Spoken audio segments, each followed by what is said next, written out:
জয়গুরু। আপনি দেখছেন রিটার্নি YouTube channel. আপনাকে স্বাগত, অভিনন্দন, শ্রদ্ধা, প্রণাম ও পবিত্র আনন্দিত জয়গুরু জানাই। আজকের নিবেদন শ্রী ঠাকুর অনুকূল চন্দ্রের ভাবধারায় সৎসঙ্গ। লিখেছেন ডক্টর অজিত কর, এমএসসি, পিএইচডি, মুখ্য রসায়নবিদ, সৎসঙ্গ রসইসনা মন্দির, সৎসঙ্গ। আজকের নিবেদন শ্রী ঠাকুর অনুকূল চন্দ্রের ভাবধারায় সৎসঙ্গ। পণ্ডিতদের মতে ভারতীয় আধ্যাত্মিক চেতনা চারটি অবস্থার মাধ্যমে বিকশিত। 1. প্রাকৃতিক শক্তির উপর দেবত্ব আরোপ। 2. একটিমাত্র প্রচ্ছন্ন সর্বব্যাপী পরম সত্তাকে সমগ্র বিশ্বের আদি কারণ ও মৌলিক শক্তিরূপে গ্রহণ। 3. জ্ঞান মার্গে মুক্তির অন্বেষণ। এবং 4. ভক্তি মার্গে পরম কারুণিক ঈশ্বরের সহিত মিলন। 4খানা বেদ, শতাধিক উপনিষদ, ব্রহ্মসূত্র, গীতা, রামায়ণ, মহাভারত, অসংখ্য পুরাণ, গৌতম বুদ্ধের বাণী, শঙ্কর, রামানুজ ও মাধবাচার্যের বিভিন্ন শাস্ত্রভাষ্য, সন্ত সদ্গুরু কবির, নানক এবং পরম পুরুষ শ্রী ঠাকুর রামকৃষ্ণদেবের দিব্যবাণী সমকালীন আধ্যাত্মিক চেতনা ও চিন্তায় ওতপ্রোত জড়িত। তুলনাত্মক ধর্মালোচনা প্রসঙ্গে পণ্ডিত রাধাকৃষ্ণন বলেছেন, ধর্ম মানব মন সহজাত এবং মানব স্বভাবের অবিভাজ্য অঙ্গ। অন্য সব কিছুই মুছে যেতে পারে, কিন্তু ঈশ্বরে বিশ্বাস, যা পৃথিবী সকল শ্রদ্ধার চরম স্বীকৃতি, তা থেকেই যায়। মানব মনের পবিত্র ভূমি থেকেই সমস্ত ধর্মের উৎপত্তি এবং সমস্ত ধর্মই একই চৈতন্যে উদ্বুদ্ধ। তিনি আরও বলেছেন, বৈজ্ঞানিক প্রয়োগ, কৌশল, অর্থনৈতিক জোটবদ্ধতা, রাষ্ট্রনৈতিক প্রতিষ্ঠান বিশ্বকে বাহ্যত একত্র করতে পারে, কিন্তু স্থায়ী এবং শক্তিশালী ঐক্যের জন্য ভাব ও ধর্মের স্থান বিজ্ঞানের চেয়ে কম গুরুত্বপূর্ণ নয়। মানুষ দেহ, মন ও আত্মার সমাহার। এদের প্রত্যেকেরই যথোপযুক্ত পুষ্টির প্রয়োজন। বিশ্ববন্দিত বিজ্ঞানী আইনস্টাইন একসময় বলেছিলেন, science is lame without religion and religion is blind without science. যার বাংলা করলে দাঁড়ায়, ধর্ম ছাড়া বিজ্ঞান থাকে খোঁড়া এবং বিজ্ঞান ছাড়া ধর্ম হয় অন্ধ। তিনি আরও বলেছেন, এক মহাজাগতিক অতীন্দ্রিয় চেতনা আমাকে বিজ্ঞান সাধনা ও সত্যানুসন্ধানে নিত্য প্রেরণা জুগিয়েছে। অসীম রূপ ও রহস্যে ভরা দুর্গেয় শক্তির আধার স্বরূপ যে বিশ্ব নিয়ন্তার সুনিয়ন্ত্রিত নিয়ম শৃঙ্খলা বিশ্ব চরাচরে নিত্য পরিব্যাপ্ত, আমি সে রহস্যের অনুভূতি লাভ করেছি অসীম কৃতজ্ঞতা ও বিস্ময়কর তৃপ্তিবোধ নিয়ে। এই অমূর্তের অনুসন্ধানই রচনা করেছে আমার ধর্মবোধ, আমার ঈশ্বর। মানব জীবন শুধু ঐহিক বা শুধু পারমার্থিক নয়, ঐহিক ও পারমার্থিক দুই নিয়েই পূর্ণ জীবন। মনুষ্যত্বের পূর্ণ বিকাশে ধর্মাচরণ একান্ত অপরিহার্য। পণ্ডিতেরা বলেন, ধর্মস্য তত্ত্বং নিহিতং গুহায়াং মহাজন যেন গত সে পন্থা। ধর্মের প্রকৃত তত্ত্ব গুহা মধ্যে নিহিত। সেই অভ্যর্থনা করে মহামানবকে মানব কর্তৃক মহামানবের স্বীকৃতি মহাযুগের ভূমিকায়। ঋষি বঙ্কিমচন্দ্র কৃষ্ণচরিত্র গ্রন্থে লিখেছেন, অনন্ত প্রকৃতি ঈশ্বর উপাসকের প্রথমাবস্থায় তাহার আদর্শ হইতে পারে না, ইহা সত্য।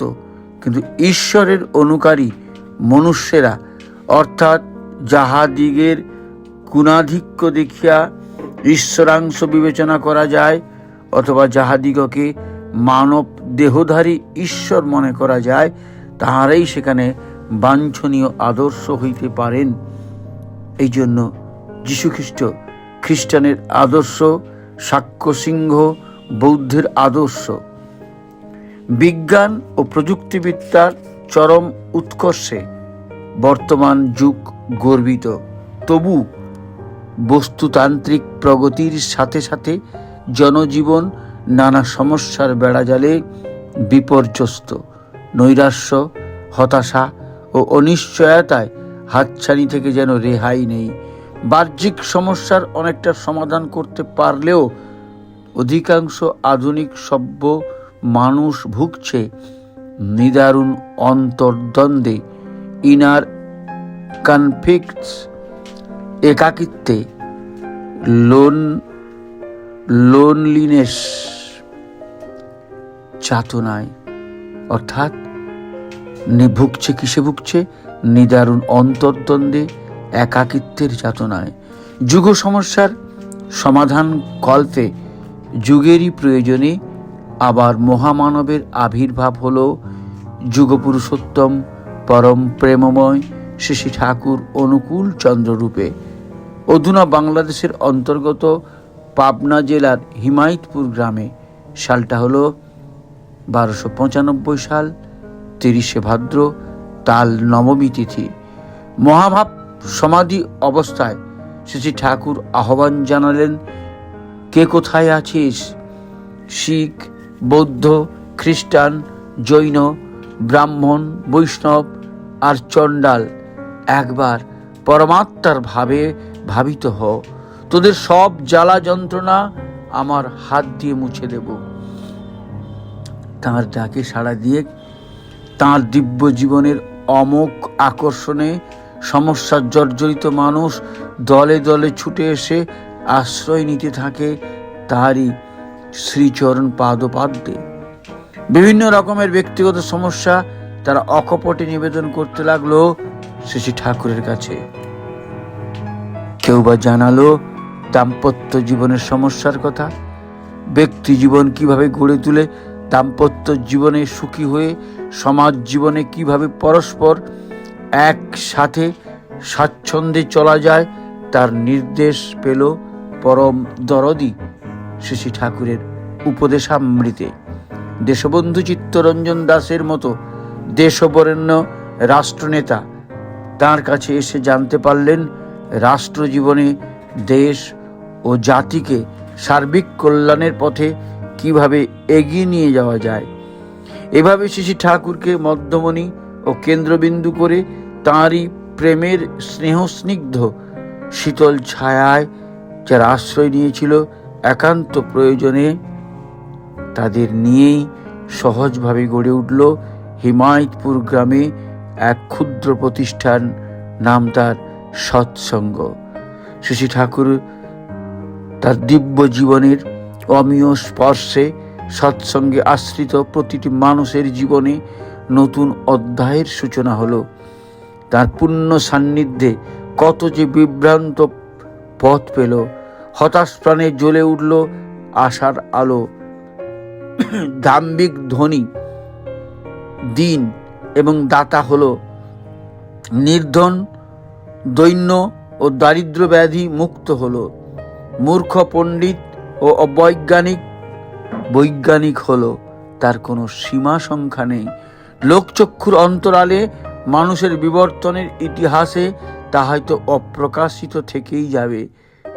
শুধু বুঝে প্রাণ, বুঝে যার। শ্রী শ্রী ঠাকুরের পরম ভাগবত দিব্য জীবনের কিছু ঘটনা তাঁরই শ্রীমুখ দিয়ে বিভিন্ন সময়ে কথাচ্ছলে প্রকাশ পেয়েছে। তার মাত্র কয়েকটি নিম্নরূপ অর্থাৎ আপনাদের সামনে তুলে ধরছি। নাম নিয়েই আমি জন্মেছিলাম, জানি নামই আমার বেশিস। তাই মাতৃগর্ভে থাকতেই আমি নাম করতাম। নাম মার কাছ থেকে নেবার আগেই আমি নাম করতাম। আমি একেবারে অকাট মুখ্য, কোনো ধর্মগ্রন্থ পড়িনি, রাধাস্বামী মন্ত্রের কোনো বইও পড়িনি। আমার মা ওখানে দীক্ষিত ছিলেন, তিনি পড়তেন, আমি শুনতাম। বইয়ের মধ্যে আমি একখানা মাত্র ডিটেকটিভ উপন্যাস পড়েছি, মায়াবিনী। ওই মায়াবিনী বইখানাই আমি কমপ্লিটলি, সম্পূর্ণভাবে পড়েছি মাত্র। আর এই যা সব আমার ওইভাবে চলার ভেতর দিয়ে ফার্স্ট হ্যান্ড নলেজ, মানে প্রত্যক্ষ জ্ঞান করে দেখা। মানুষের কার কি সমস্যা সেটা যথাযথ অনুধাবন না করে আমরা যদি নিজেদের ভাবটা অন্যের উপর আরোপ করে তার সমাধান করতে চাই, নিজেদের রকমে সেটা, তাতে কারোর সত্যিকারের উপকার হয় না। কুলিদের খাটুনি রেখে আমার অনেক সময় কষ্ট হতো, ভাবতাম ওদের কত অসুবিধে। তাই আমি নিজে কিছুদিন ওদের সঙ্গে মিশে কুলিগিরি করে দেখেছি। দেখলাম ওরা আয় করে প্রচুর, তাছাড়া ওরা বেশ সুখী। মার্জিত উন্নত ধরনের জীবনযাপনের চাহিদার বালাই ওদের নেই। খেয়ে দেয়ে ফুর্তি করে স্থূলভাবে জীবন কাটিয়ে দিতে পারলেই সুখী। আমরা ওদের যা প্রবলেম মনে করি সেসব ওদের প্রবলেম নয়, অথচ আমাদের কল্পিত ধারণা নিয়ে আমরা ওদের জন্য হইচই করি, আন্দোলন করি। এত আন্দোলন আমরা করি, কিন্তু তাদের সত্যিকারের কল্যাণ যাতে হবে সেই মূল আন্দোলন করি না। তখন আমি ডাক্তারি করি। একবার এক রোগীর বাড়ি থেকে কয়েকদিন খবর দেয় না, ওষুধও নিতে আসে না, অথচ বলবৎ রোগী। আমি ভেবে ভেবে সারা, নিজে যে যাব সে ফুরসত করে উঠতে পারছি না, ওরাও আসে না। উৎকণ্ঠায় আমার প্রাণ ওষ্ঠাগত। শেষটা 3 দিন পরে রোগীর বাড়ি থেকে ওষুধ নিতে এলো। লোকটাকে দেখে প্রথমে রোগীর খবর নিলাম, তারপর রেগে আমি এইহান গালাগালি শুরু করে দিলাম। সে আর কথা কবে কি, আমাকে 3 দিন ধরে এতখানি দুশ্চিন্তায় ভুগিয়েছে। আমিও মনের ঝাল মিটিয়ে বকলাম, যা মনে আসলো বললাম। অবশ্য সে বলার মধ্যে উদ্দেশ্য ছিল তাদেরই মঙ্গল। আমার বকাকে সে বলে, বাবু আপনি আর একটু গালান, মানে গালি দেন, আমার ঘাট হইছে বাবু, আর অমন করব না। তবে গালমন্দ যে এত মিঠে লাগে আমার জানা ছিল না। আপনি আর একটু গালান, আপনার মুখে কথাগুলো কত ভালো শোনালো। আর কেউ আমাকে এমন কথা কলি তার ঘাড়টা আমি ছিঁড়ে ফেলতাম না এতক্ষণ। কিন্তু আপনি কি সুন্দর করে কলেন। যে কোনো প্রবৃত্তিকেই বশে আনা যায়। প্রবৃত্তির খেয়াল যেই চাপে সেই মুহূর্তেই অন্য কোনো প্রীতিকর সৎ কাজে আত্মনিয়োগ করে শরীর মনকে ও থেকে দূরে রেখে দিতে হয়। তাহলে আস্তে আস্তে ওটা তখনকার মতো উবে যায়, যখন ওই আবেগ পেয়ে বসতে চায়। আর তখনই ওই রূপ করতে হয়। বারবার ওই রকম করতে করতে প্রবৃত্তির বন্ধন ঢিলে হয়ে পড়ে। ছোট্ট একটু জিনিস এইটে তোমরা যদি কাজে লাগাও এবং অন্যকে শিখিয়ে দাও, তাহলে দেখবে প্রবৃত্তি জয় কত সহজ। আমি অনেককে একথা বলতে বা বলেছি। অনেক মাতাল, অনেক দুশ্চরিত্র এই সামান্য তুকটা প্রয়োগ করে ভালো হয়ে গেছে। তবে ইচ্ছা ও অনুশীলন একসঙ্গে দুটি জিনিস থাকা চাই। ছোটবেলায় ঘাসের বুকে শিশির বিন্দুকে দেখতাম, যেন গোটা সূর্যকে প্রতিফলিত করছে সে। দেখতাম আর মনে হতো শিশির বিন্দু যদি জগৎ প্রসবিতা সূর্যকে বুকে বহন করে বেড়াতে পারে, তবে আমি যতই ক্ষুদ্রই হই, আমি বা পারবো না কেন পরম কারণিক পরম পিতাকে বুকে বহন করে বেড়াতে, শিশির বিন্দুর মতোই তাকে ঠিকরে দিতে আমার সারাটা জীবন দিয়ে। এইসব কথা ভাবতাম আর বুকখানা যেন আনন্দে 10 হাত হয়ে উঠত। এখন দেখছি ছোটবেলার বা ছেলেবেলার ভাবনাটা মিথ্যা কখনো নয়। রবীন্দ্রনাথও এই কথাই বলেছেন তার মতো করে কবির ভাষায়। সীমার মাঝে অসীম তুমি বাজাও আপন সুর, আমার মধ্যে তোমার প্রকাশ তাই এত মধুর। গ্রাম বাংলায় নিভৃত পল্লীতে লোকশিক্ষা ও সেবার তাগিদে স্বতঃস্ফূর্তভাবে ধীরে ধীরে একান্ত প্রয়োজনে গড়ে উঠেছিল তপোবন বিদ্যালয়, বিশ্ববিজ্ঞান কেন্দ্র, chemical works, engineering works, power house, press ও পাবলিশিং হাউস, কলা কেন্দ্র, আনন্দবাজার, দাতব্য চিকিৎসালয় ইত্যাদি। 1946 সালের 2রা সেপ্টেম্বর ডাক্তারদের পরামর্শে বায়ু পরিবর্তনের জন্যে শ্রী ঠাকুর দেওঘরে আসেন। দেশ বিভাগের ফলে তাঁর আর পাবনার ফিরে যাওয়া সম্ভব হয়নি। সেখানে পড়ে থাকা কয়েক লক্ষ টাকার সম্পত্তির জন্য তিনি আর কোনো আগ্রহ প্রকাশ করেননি। এদিকে পূর্ববঙ্গ থেকে হাজার হাজার মানুষ তাঁর কাছে আশ্রয়ের জন্যে আসতে থাকে। শ্রী ঠাকুর সরকারি আর্থিক কোনো রকম সাহায্য ছাড়াই তাদের পুনর্বাসনের ব্যবস্থা করেন। পরম দয়ালের দিব্য প্রেরণায় তাকে কেন্দ্র করে সৎসঙ্গের তৎকালীন পরিচালক বা অ্যাডমিনিস্ট্রেটর শ্রী বরদার যথোপযুক্ত ব্যবস্থাপনায় হিমায়তপুরের ন্যায় দেওঘরে আবার নানা প্রতিষ্ঠান ধীরে ধীরে গড়ে ওঠে। এছাড়া দেওঘর কলেজে বিজ্ঞান বিভাগ খোলার জন্যে শ্রী ঠাকুর 50 সহস্রাধিক অর্থ প্রদান করেন সংগ্রহ করে। স্থানীয় রাজ নারায়ণ বসু লাইব্রেরি, দুমকা কলেজ প্রভৃতি বহু প্রতিষ্ঠান তার কাছ থেকে আর্থিক সাহায্য পেয়েছিল। অধিকন্তু দেওঘর সৎসঙ্গের বিভিন্ন প্রতিষ্ঠান নির্মাণ কার্যে শত শত কর্মীর প্রয়োজন হওয়ায় স্থানীয় অধিবাসীগণ জীবিকা নির্বাহের সুযোগ পায়। যুগপুরুষোত্তম শ্রী ঠাকুরই সৎসঙ্গের আদর্শে ও ইষ্টগুরু। তিনি সৎসঙ্গের আদর্শ ও ইষ্টগুরু। সৎসঙ্গের উদ্দেশ্য হল ইষ্টনিষ্ঠা, আনুগত্য, কৃতি সম্বেগের ভিত্তির উপর দাঁড়িয়ে ব্যক্তি বৈশিষ্ট্য ও স্বাতন্ত্র্য নিয়ে সহজাত সংস্কার অনুযায়ী জীবিকা অর্জন করে সুবিবাহ ও সুজননে ক্রমোন্নত হয়ে সেবায় সমাজকে সমুন্নত করে সমষ্টির সুকেন্দ্রিক ক্রমবিবর্তনের পথে এগিয়ে চলা। সৎসঙ্গ চায় মানুষ, ঈশ্বরই বলো, খোদাই বলো, ভগবান বা অস্তিত্বই বলো, ভূত ও মহেশ্বর যিনি এক, তাঁরই নামে।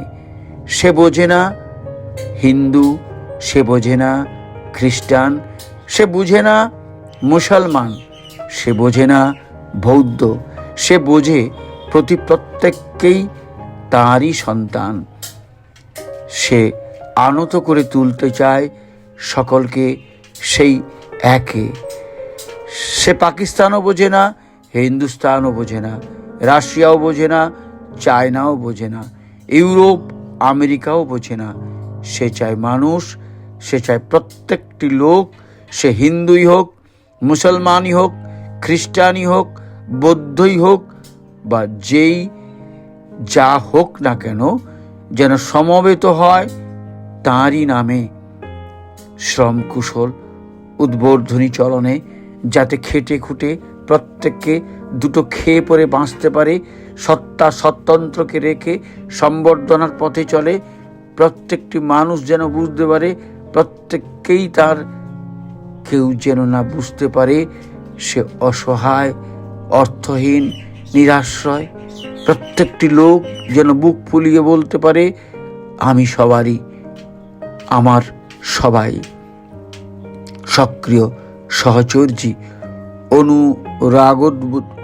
রাগর মধ্যে নয়, সে চায় একটা পরম রাষ্ট্রিক সমবায়, যাতে কারো সৎ সম্বর্ধনায় এতটুকু ত্রুটি না থাকে, অবাধ হয়ে চলতে পারে প্রত্যেককে এই দুনিয়ার বুকে এক সহযোগিতায়, আত্মোন্নয়নী কর শ্রমকুশল সেবা সম্বর্ধনা নিয়ে পারস্পরিক পরিপূরণী সংগতি উৎসারণায়, উৎকর্ষী অনুপ্রেরণায় সন্দীপ্ত হয়ে সেই আদর্শ পুরুষে সার্থক হতে, সেই এক অদ্বিতীয়।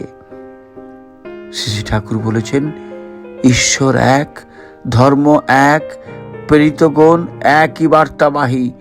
মত বহু হতে পারে, এমনকি যত মানুষ তত মত হতে পারে, কিন্তু তাই বলে ধর্ম বহু হতে পারে না।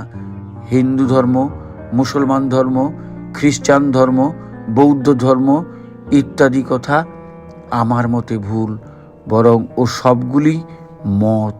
তিনি আরো বলেছেন, বাঁচার বাড়ার মর্ম যা, ধর্ম জানিস ঠিকই তা। ধর্মে সবাই বাঁচে বাড়ে, সম্প্রদায়টা ধর্ম নারে। বুদ্ধ ঈশায় বিভেদ করিস, শ্রী চৈতন্যে রসুল কৃষ্ণে জীবোদ্ধারে হন আবির্ভাব। একই ওরা, তাও জানিস নে। সৎসঙ্গ ধর্মান্তকরণে বা কনভারসেশনে বিশ্বাসী নয়। আলাদা কোনো মত বা ইজম সৎসঙ্গের নেই। সৎসঙ্গের আশ্রয়ে যারা খ্রিস্টান, মুসলমান, বৌদ্ধরা আসছেন, তারা শ্রী ঠাকুরের নির্দেশিত পথে চলে উপযুক্ত এবং খাঁটি খ্রিস্টান, খাঁটি মুসলমান বা খাঁটি বৌদ্ধ হবার প্রেরণা পান, নিজের ধর্ম কৃষ্টিকে বাদ না দিয়ে। তাই জাতি, ধর্ম, বর্ণ, কৃষ্টি, ভাষা নির্বিশেষে সমগ্র মানব জাতির ঐক্য ও সংহতির এক বিস্ময়কর সাধারণ বা কমন সংস্থা বললে হলো শ্রী ঠাকুর অনুকূলচন্দ্র প্রতিষ্ঠিত সৎসঙ্গ। বর্তমান যুগের বিস্ময় ও সব রকম সংকীর্ণতার ঊর্ধ্বে সকলের একান্ত আশ্রয়স্থল।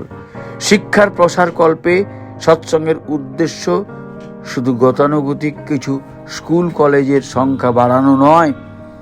সৎসঙ্গ বিশ্বাস করে শুধুমাত্র ইষ্টকেন্দ্রিক, সুনিয়ন্ত্রিত, আদর্শবান শিক্ষকের সংখ্যা বাড়ার সাথে সাথে উপযুক্ত ছাত্র শিক্ষক সম্পর্কের মধ্য দিয়ে শিক্ষার প্রসার সম্ভব। শিক্ষা প্রসঙ্গে শ্রী ঠাকুর বলেছেন, দেখুন, দেশে বর্তমানে যে শিক্ষা প্রচলিত তাহাতে শ্রদ্ধার কোনো স্থানই নেই। তাহা ব্যক্তিত্ব বিকাশের পক্ষে মোটেই অনুকূল নয়। প্রাচীনকালে ছাত্ররা গুরুগৃহ থেকে আচার্যের প্রতি শ্রদ্ধা অনুরাগের ভেতর দিয়ে তাহারই তত্ত্বার্থে বিদ্যা অনুশীলন করে এবং হৃদচিত্তে তাঁরই আদেশ পালন করে প্রকৃত মানুষ হবার শিক্ষা পেত। গুরুরও ছিল ইষ্টানুরাগী এবং চরিত্রে, পাণ্ডিত্যে, ব্যবহারিক নৈপুণ্যে এবং আধ্যাত্মিক সাধনায় তৎপর। তার চারিত্রিক বিভূতির স্নেহল স্পর্শে শিষ্যরা ভরপুর হয়ে থাকত। এই রকম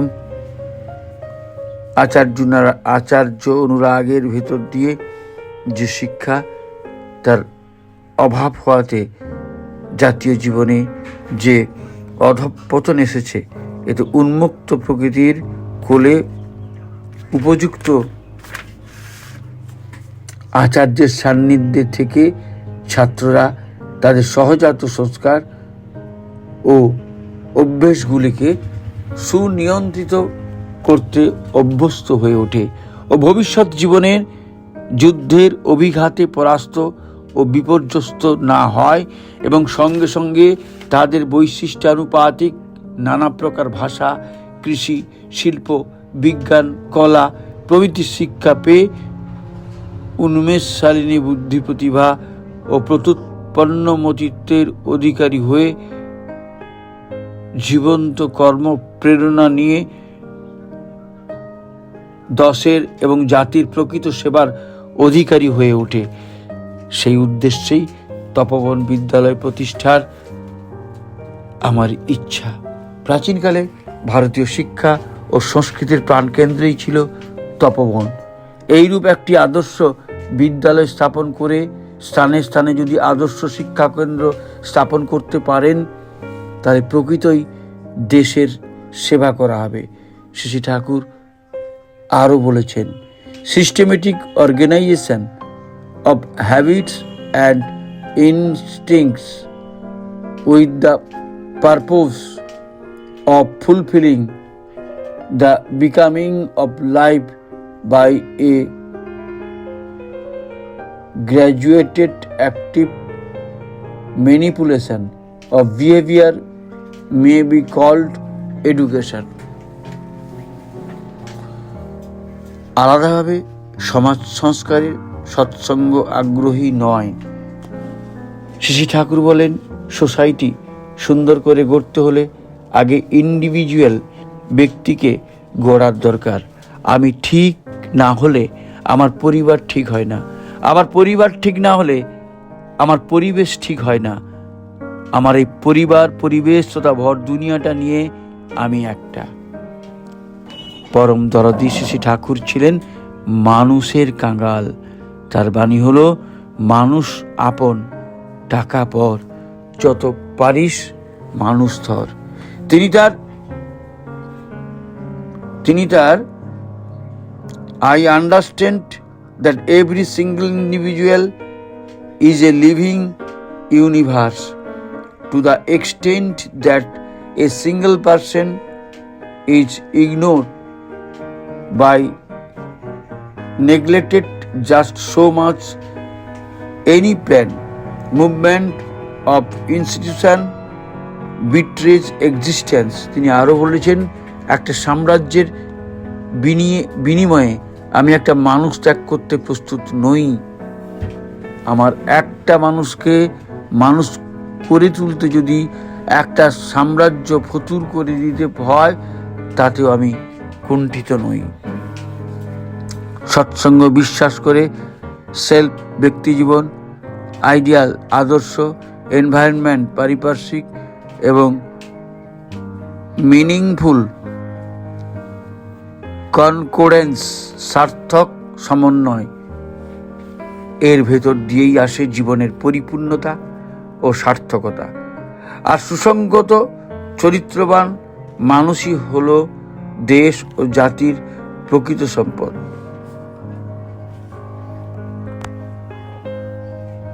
শ্রী ঠাকুর প্রতিষ্ঠিত সৎসঙ্গ তাই প্রকৃত মানুষ তৈরির কারখানা। সৎসঙ্গ আরও বিশ্বাস করে সুখী দাম্পত্য জীবন ও সুসন্তান লাভের জন্যে আদর্শ বিবাহ প্রয়োজন।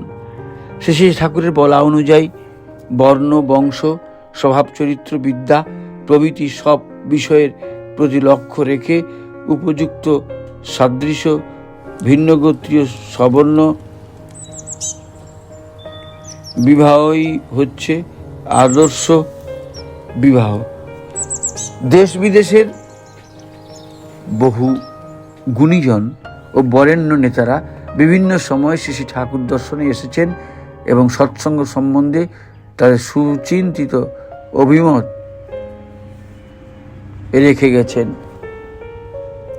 স্বনামধন্য সাহিত্যিক তারাশঙ্কর বন্দ্যোপাধ্যায় মন্তব্য করেছেন, সৎসঙ্গ একটি সুপ্রতিষ্ঠিত প্রতিষ্ঠান।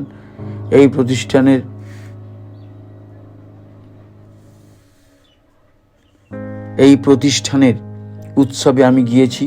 পরম শ্রদ্ধেয় সৎসঙ্গ সংঘাধিনায়ক ঠাকুরকে দর্শন করেছি।